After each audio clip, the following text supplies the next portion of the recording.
Hello everyone and welcome back. So Nigerians are still reacting concerning Tinubu's Independence Day speech. Like just as I told you guys before yesterday, that of course Tinubu will come out and continue gaslighting Nigerians. And that is exactly what Tinubu did yesterday. According to Tinubu, he said that the worst is over and the hope is rising for Nigerians. Like, my people, where that insecurity has reduced, there is peace in the southeast now, there is peace in the north central. Like, I don't know whether these people are really living in Nigeria or another world, because you cannot just deceive Nigerians. Nigerians, they are wise now. Anyway, make I not talk too much, because at the end of the day, I'm going to be reading out more like what Nigerians are saying concerning Tinubu's Independence Day speech. Take a listen and hear everything Barrister Darlington as well as other Nigerians are saying concerning this particular speech from Tinubu. Take a listen. Let's start with you here in the studio, Barrister. 65 years of independence, still grappling with insecurity. Did you listen to the president's? I did. Okay, and he said a lot about how Nigeria has turned the corner, how the economy has made a rebound, how insecurity is being pushed back and all of that. Barrister, growing up in Nigeria many years ago and now, I would like for you to do some kind of comparison. What you know then and what you know now, is there any difference? Have we made appreciable progress as a nation in terms of insecurity? I don't even want us to get into economy now. Let's even start with insecurity as we read out. Under Buhari's administration alone, 63,111 Nigerians were killed in cold blood. And as we speak, those people are still asking for justice because the killers were never apprehended, were never prosecuted and all of that.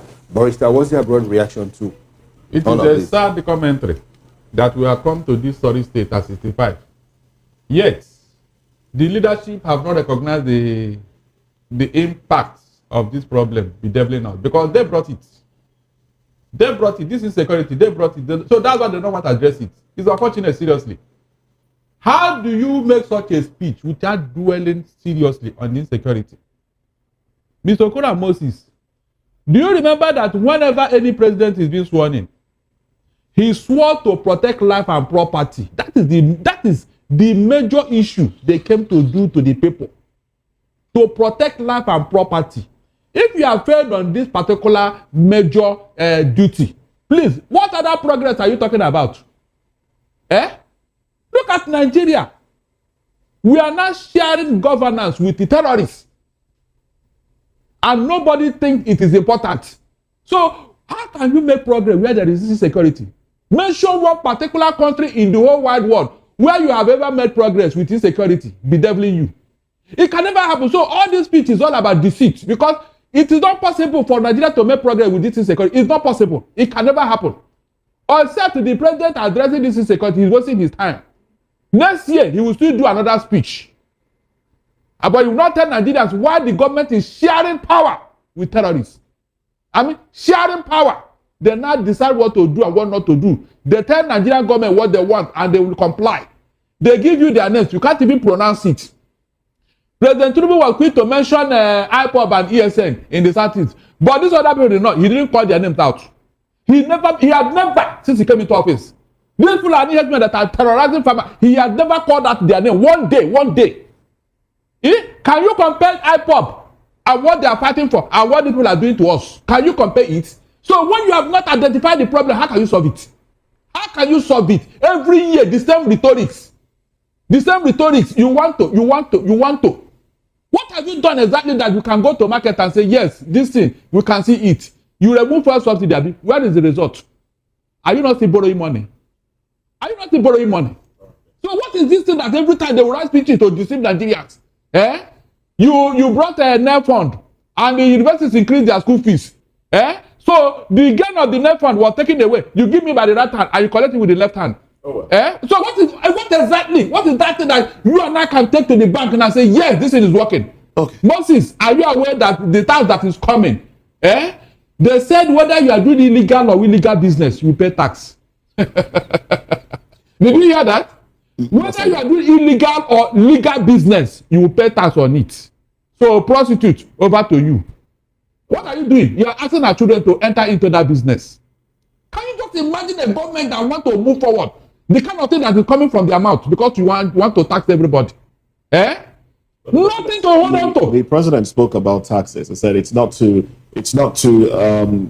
further burden the people, but to expand the tax net and ensure that everyone that is taxable pays tax. The president So this also is not started expand it, Abi. well, he also started his speech by saying that he knows that naysayers will contradict some of the things that he put out there. And well, I don't know, Barrister, are you a naysayer? In fact, I am a naysayer 10 times. I am a naysayer 10 times. Mr. David, Mr. We have been deceived so much by these people. Since APC came into our, I told you they hijacked Nigeria. Right. This is not our culture. Insecurity. What is that covenant the APC had with these terrorists that they don't want to tell us? They gave you names about terrorizing Nigeria. Up to today, they have Barr did not mention their name. Tinubu did not mention their name. So what is going on? Okay. But whenever they want to catch crews, they will look for somebody in the southeast. IPOP. Okay. IPOP, indigenous people of Biafra. Is that a terrorist organization? All right, let's move this conversation to Ambassador Roy. Ambassador Roy is the National Secretary, retired members of the Nigerian Armed Forces. Ambassador, good to have you. Good to have you join us this morning. You're joining us from diaspora. Well, the president did say Nigeria is winning the war against banditry and kidnappings, and some Nigerians have been asking why the parade, the Independence Parade, was cancelled. Could it be linked to fears that there might be some sort of uprising? I don't know. You are in the intelligence sector. Is there something that you can tell us in that regard? And also help us address the question of Nigeria winning the war against insurgency. Wow, thank you very much. I hope my audio is very clear. Very clear. Okay, clear. When you are talking about a 65 years old man, you have to speak with respect. Okay, because Nigeria is 65. Now, let us look at the war, but I want to take something off from what Barrister said. Barrister, good morning. I greet you. Good morning, sir. All right. Let me take this from what Barrister said. It's painful, okay?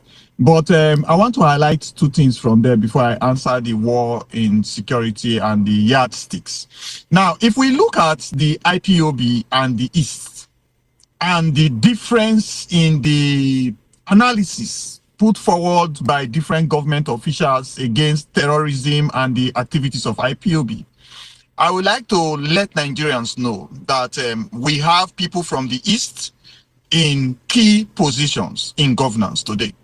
We have people from the East that are governors in eastern states that are in hot romance with the current national government in Nigeria today. We have people from the East that are in international and diasporal platforms that the government is approaching, and they are very useful to the government to help for our international romance. And I expect those people at those offices and those levels of communication and romance with the current government to be the ones to project positively the necessary national input in the East, okay? Not a violent and non-state actor position by IPOB. I need an academic, articulate approach.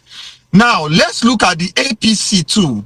The APC is a conglomerate of Nigerian politicians. During my years in the military, I was opportune to be in the transition period also, when the democracy was taking over and then the military has to step down, and the whole of Africa started, and the world started saying military rule is now unpopular.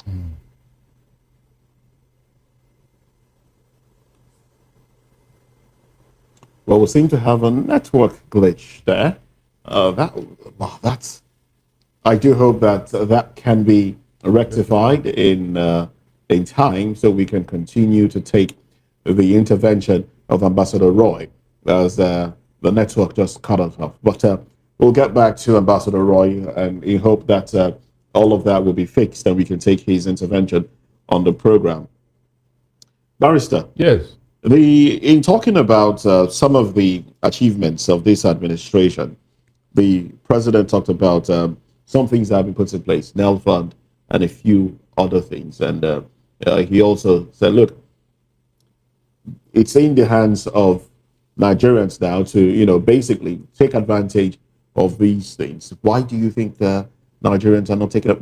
Before we get into that, let's go back to the beginning. The president started, in part of the few things he started with, he acknowledged that his administration inherited a broken economy.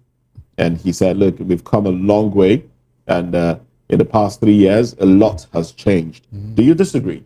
I completely disagree, because whenever they want to shift the goalposts, they will not be. But he has consistently said he inherited a bad economy. Especially from who? Moses, the Buhari administration. He has never mentioned Buhari's name. He keep repeating it. We inherited a totally bankrupt economy. From who? Is it not APC? Remember when they came in 2015, they were calling the PDP the devil himself. Well, he also said we promised change, and we gave you change. And that was how the Buhari administration started. We are tired of deceit. When you want to tell lies, at a point you run out of it. APC have run out of telling Nigerians lies. This same speech was made by Buhari eight times in his 8 years. Is that not true? Telling us that don't worry, the pain will be over. These things. We know that yes. For 8 years he was making this speech until he left office. It was when his co-traveler came in that they started lamenting. I thank God it was APC that took over from APC. If it was another party, oh my God, hey, you won't even. They will not let you rest. They will tell you that Buhari, in fact, he created the paradise. Right, so I'm tempted to jump into something that has to do with the economy. I know we've outlined it in such a way that we'll talk about economy later. But the president says the economy is improving. At least the naira is not being determined by the fluctuation in the oil and gas sector. That's not determining the currency of Nigeria. Isn't that something to be grateful for? There is nothing to be grateful, because before they took over in 2015, Nigeria was the #1 economy in Africa. I beg your pardon. Two of us, now we are #4. Come on. If you deceive Nigeria, can you deceive the international community? Who took us to #4? Look at it. Barrister, we're talking of facts, verifiable facts. As they say, the argument is, as at that time, that Nigeria was #1, that we were many living on borrowed time, that it was a matter of time before the economy crumbled. And you believe such a story? No, it's not a matter of believing. That's the argument. Look, they will always tell lies to deceive you, but not Nigerian. Gullible Nigerian can believe what they are saying. How can you talk of borrowed time? How much did we borrow? How much debt did we? No, I'm not talking about borrowed time. That is, we were living on something that was eventually something bad was definitely going to happen to us if they didn't come in to rescue us. Who rescue us to what? What was the borrowing pattern under Jonathan? How much did Jonathan leave as debt? No, Barrister, I'm not talking about borrowing in terms of debt. When they say they are living on borrowed time, which means your time has already expired. Are you serious? So they said that, look, the economy was already tanked at that time, that it was more like cosmetics. What we saw at that time was cosmetics. That underneath, Nigeria was already decaying, and that they came to rescue us. Are you serious? So for 8 years, the rescue, we didn't see it, Abi. For 8 years that Buhari was in office, didn't you hear what they said? That they met a totally collapse. So who now? Hey, God Almighty, Mr. Okoro, please don't go there. Who now collapsed the economy that their own party members are lamented? What are you telling me? Didn't you hear what he said? That he met a bankrupt economy. So who bankrupted Nigerians? Was it PDP that they took over from 8 years ago? I mean 10 years ago that collapsed the economy? How can you buy such argument, Mr. Okoro? There is no argument in there. Please don't go there. Now, Barrister, the president says we have turned the corner. They didn't. The economy has made a rebound. Until they took us to where they met us in 2015, Mr. Okoro. Look, a man set his house on fire. And then when he realized it's fully, he now started putting up the fire and started renovating the house. Why should I praise him? Who put the house on fire before? Was it not you? So if you now realize you are fully and started renovating the house and rebuilding it, why should I thank you? Who put the house on fire in the first place? What were you doing? You collapsed the economy, and I should praise you now for trying to revive it. No, the question is, what is sense there? You collapse this economy by your incompetence. And you are not telling me that we are cross. Where did you cross? All right. Ambassador Roy, it was the network that took you off. But if you, we can have you, pick up from where you stopped. Well, I don't want to attack Barrister. That is Barrister that took me off. Aye. Because Can I see that? It was them. all right. It was All them right. from But Abuja. on a serious note, we should all understand that all politicians have ported from one party to the other. And we should all understand that so many politicians that ported came with the secret of the parties where they were helmsmen. And everybody conglomerated under APC right now until another party takes over power. And they are giving, in exchange for a soft landing, they are giving secrets of other candidates and other parties where they are coming from. So let's leave party politics away if we want to talk about Nigeria, who is an innocent 65 years old man. Now, I will address my question of the war on terrorism and insecurity. I would like to say that what Nigeria is fighting, we are fighting battles. We are not fighting war. Because a war is a continuum where you keep all other angles under check to ensure that your territorial integrity and the internal discrepancies or vulnerabilities are addressed and your people are safe and secured. Now, if you look at battles that we fight, you will now see that we are reactionary in our attention to insecurity parameters. So it is very easy to deploy 2 million mobile policemen to a state that you want to put under siege, but it is difficult to deploy police officers to unpoliced areas, quote and unquote, within the country where bandits go in. All right, good. Thank you. Please go ahead. All right. So it's difficult to deploy police and to areas where bandits go there and rape and maim and collect taxes, So we are fighting battles with reactive measures. We are not addressing the war with corrective measures, which will become territorial. We now claim our territory. No, how do we achieve that? Some of the things that Barrister has said there, I really like it because people are putting themselves first before the masses. So when people get into office, they immediately close the window of those that brought them in, that they are supposed to hear their cries. No, so we don't have continuity. So when a new Minister of Defense comes, he brings in his own ideas, his own vendors, and collectively erase what has been going on before. And you tell you he's rejigging the security. Exactly, sir. When a Minister of Health comes, I want to inform you that during the COVID, gradually, the world was looking at Nigeria and Africa from those resolutions that we were bringing. So many people started to produce resolutions to the COVID, and a medical advancement supposed to have kicked off from there. But what happened after the COVID? We all went back to the vaccine and bowed our heads to global pressure. So there is no continuity. If you look at the people producing MRI, armored vehicles, armed drones in Nigeria, you will gradually see that nobody is selling that, but we are going outside the country to import these military hardwares. So many things that you can look at. If you look at military personnel, police personnel sent out of the country for military operations, training, and other exercises, they come back with awards to Nigeria. But immediately they step into Nigeria, somebody manages their deployment, their capacity, and their performance. And it is only on a phone call basis that the security apparatus in Nigeria can be effective or ineffective. So I dare say that we are 65 years, yes, but we were not allowed to go from primary school to secondary school to university and graduate as a professional.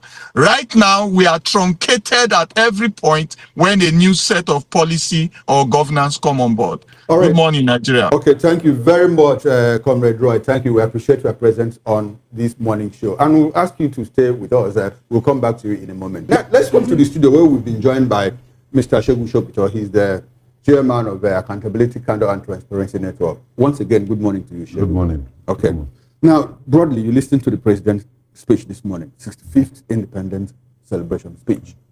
What are your major takeaways? I don't want to give you limits. Just talk. What are your takeaways? I think that, when I listened to the speech, I had to shake my head. I had to wake myself up. It's almost like where the president and his team are trying to put us under a spell and gaslight us and cause us to force us almost by narrative to agree that Nigeria is now doing well and that things are now okay. So I specifically referenced paragraph 10 of that speech where he says, "Fellow Nigerians, I am happy to announce to you that we have now turned the corner and things are getting better." There is nothing that can be further from the truth. That is an absolute lie.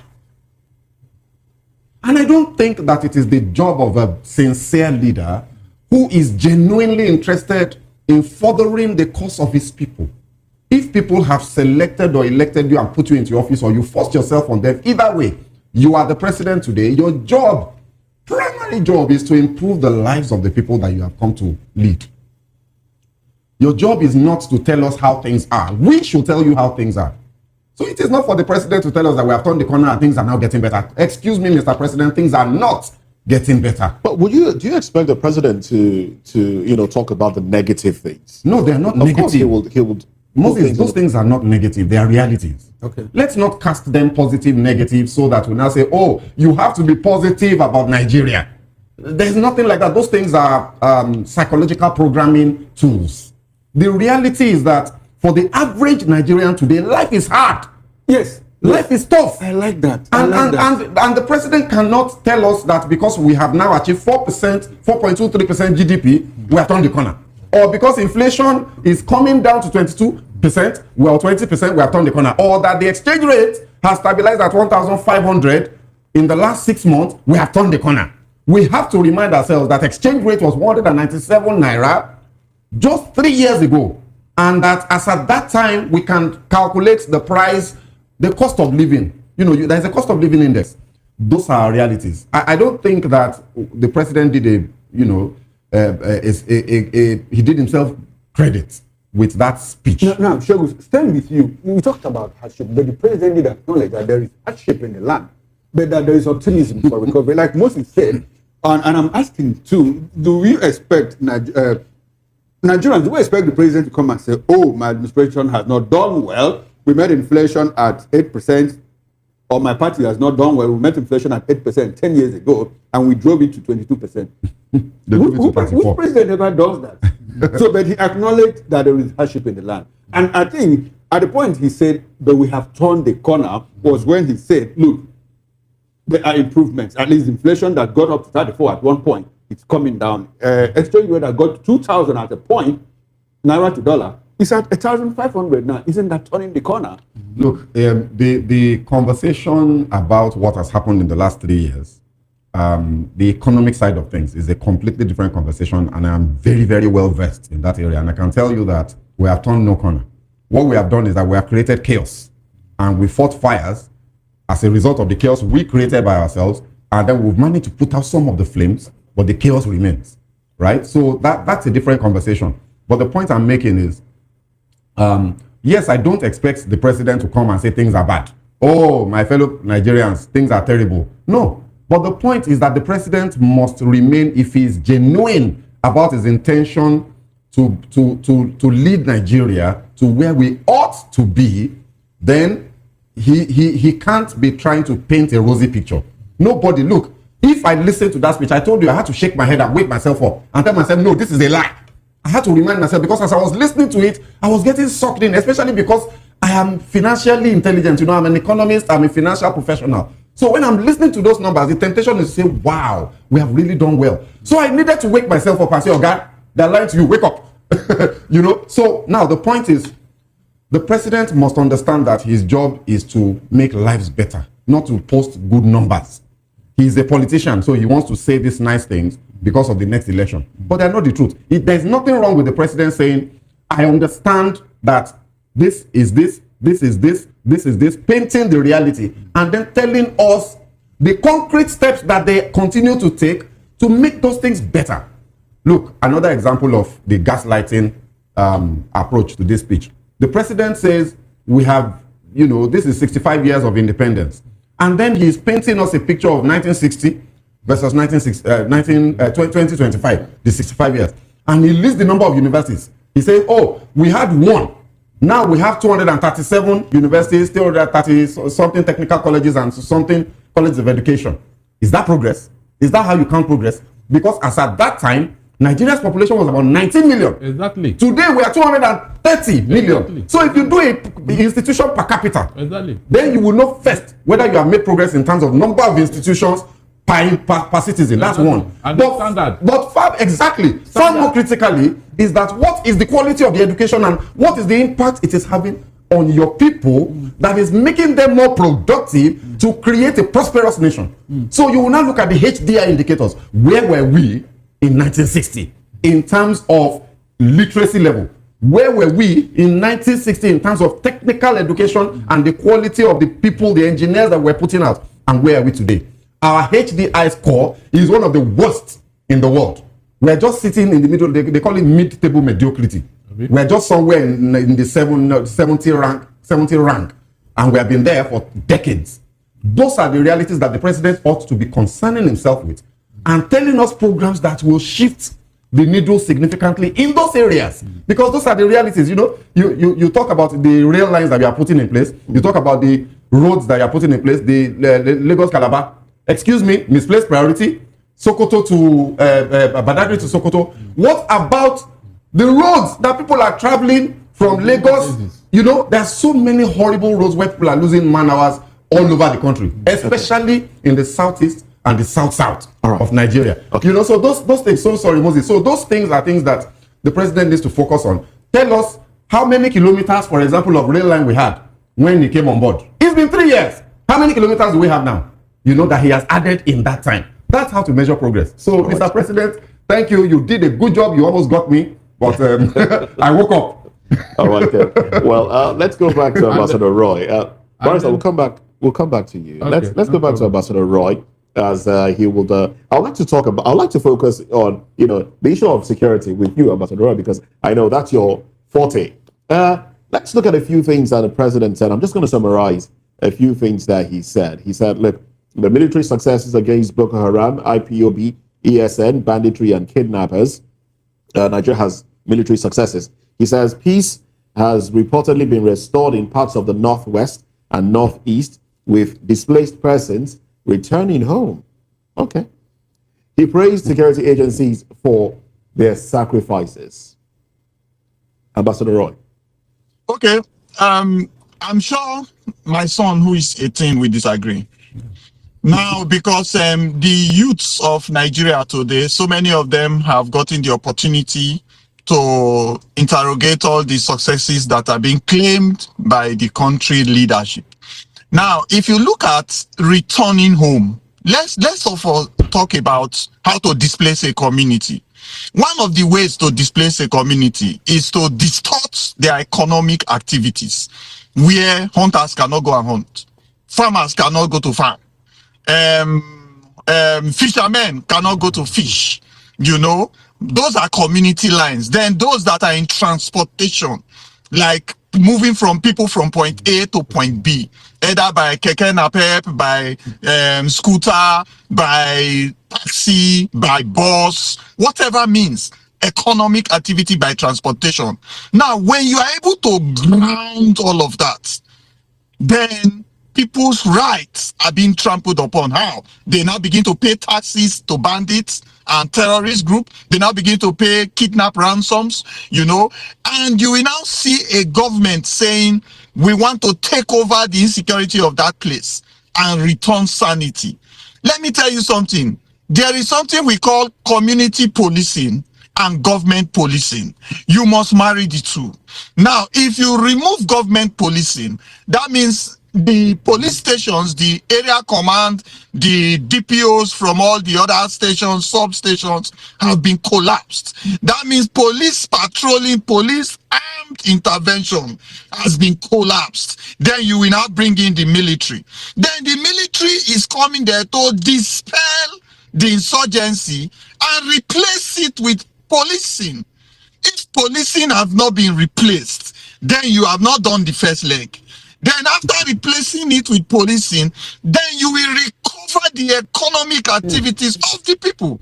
You know, so you must be able to ensure that farmers go to their farm and come back. They are not afraid of being kidnapped. They are not afraid of being harassed by Fulani herdsmen. They are not afraid of being crossfire of insurgency and non-state actors. You know, fishermen can go to fish. Children can go to school. Medical facilities are working. Then you will say, I have returned people back to their communities, because to be in a community means you are coming under unity. So when I dispel such, I am a bandit or non-state actor. So I disagree with that, and I am also disagreeing on the lines of not having long-term activities. How do bandits and terrorists take over the communities of territorial integrity of a country and exist to begin to negotiate with the same government that collects taxes from people? You know, so they must have financial lines of transferring money, movement of finance. They must be able to have medicals for themselves, so they buy. They must have food for themselves, so they buy or they are supplied. You know, there are so many lines of their existence that we can cut off as a government and begin to make them starve. So my people, that was very insightful and interesting analysis concerning Tinubu's Independence Day speech. Like, Tinubu is taking Nigerians for granted. It be like say Tinubu don't see Nigerians finish. He says the same thing every time he talks, you know. He just giving us that hopeless hope. Hey. So somebody said, hope is a powerful fuel, Mr. President, but it must be matched with action. From energy shortage to rising insecurity and economic struggles, Nigerians are yelling not just for words, but for tangible improvement that touch everyday life. Let's see this hope translate into real progress for every citizen. And another person said, hope is not built on speeches. Hope is built when people can actually feel a change in their daily lives. When a family can afford food without thinking twice, when students can study without strikes, when roads are safe, when farmers can work without fear, when jobs exist for young people, that is hope. Right now, Nigerians don't need motivational quotes. Yes, they need results. Until then, these promises of hope rising will sound like empty words to people who are just struggling to survive. Exactly. And another person said, whatever Tinubu is smoking should be banned. He is out of reality. That is it. Honestly, people that are around Tinubu, these people, they are not telling Tinubu the reality. They are not telling Tinubu the level of suffering Nigerians are going through, the level of hardship Nigerians are going through under his government. Like, people that are around Tinubu are even worse than Tinubu, because Tinubu don't know what is going on. Tinubu don't know what is on ground. This is the reason why whenever he come out, he start talking all this kind of a thing. If Tinubu know what is going on in Nigeria, honestly, shame no go allow him to talk all these things. Hope is not by speech, it is action. Nigerians are still battling hunger, insecurity, and bad governance daily until people feel real change in their pocket and safety on their streets. Words like this are just like empty. Like, Tinubu knows that he is gaslighting Nigerians. Like, these people know very well what they are doing. Anyway, I know that one day, Nigerians, they will wake up and tell this government that enough is enough. My people, that is it. As I bring this update to you guys. I hope you truly enjoy watching, and I hope you had everything Barrister Darlington and as well as other people said here. And I would love you guys to leave your thoughts in the comment section as always. Through your comment, we learn as well. Subscribe if today is your first time here. Share the video, give it a like so that YouTube will recommend it to other people to watch. Thank you so much for doing so, and thank you so much for watching, and I will see you guys in my next update. Goodbye for now. Welcome to Shammer Senior Steve.